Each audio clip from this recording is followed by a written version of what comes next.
داخل کشتی لیجی فورس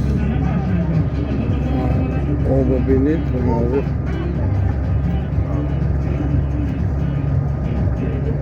و در داخل کشتی هم آب ببینید هم ماهی‌های زیاد دست شما در نکنه آقای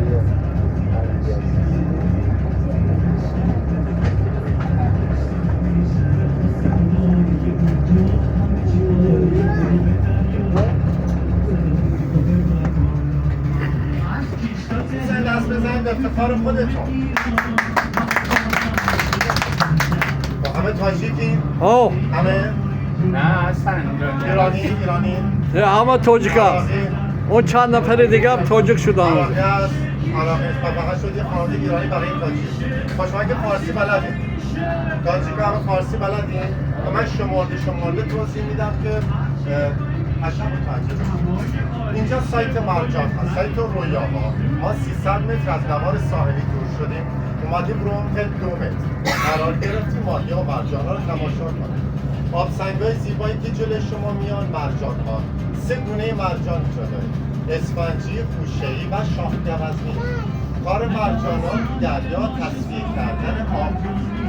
هر 10 مرجان در هر شبانه روز 1000 متر مکعب آب تصفیه میکنه.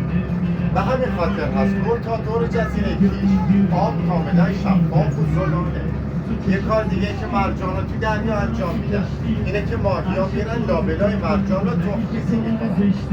مرجان های که رنگ تیره دارن زنده هستن، اونم که کاملا سفید شدن، خشک شدن و مردن. مرجانه شاه‌گوزنی سالی 1 سانتیمتر و مرجانه اسفنجی و خوشه‌ای هر 10 سال 1 سانتیمتر رشد میکنن. به جثه کوچکشون نگاه نکنید، اینا هر کدوم چند هزار سال سن دارن. جزیره کیش جزیره مرجانیه، میلیون ها سال طول کشیده از به هم پیوستن همین مرجان‌ها جزیره کیش به وجود اومده. پس این جزیره زنده است، نفس میکشه و رشد میکنه چون از مرجان‌های زنده تشکیل شده. بریم سراغ ماهی‌ها. قبل از اینکه ماهی‌ها رو بهتون معرفی کنم، همکار خوبم سرکار خانم بهری رو بهتون معرفی می‌کنم. یه دست به افتخارش بزنید. کار نقش همه انجام میدن، نمونه کارشون توی آلبوم دستشون هست، بسیار زیبا و ظریف. توصیه میکنم حتما از هنرش استفاده کنید و با خودتون یادگاری است جزیره زیبای کیش به همراه ببرید. آلبومشون رو میده اینجا دست به دست بچرخونید تو سالن، هر که خواست بگه براش انجام.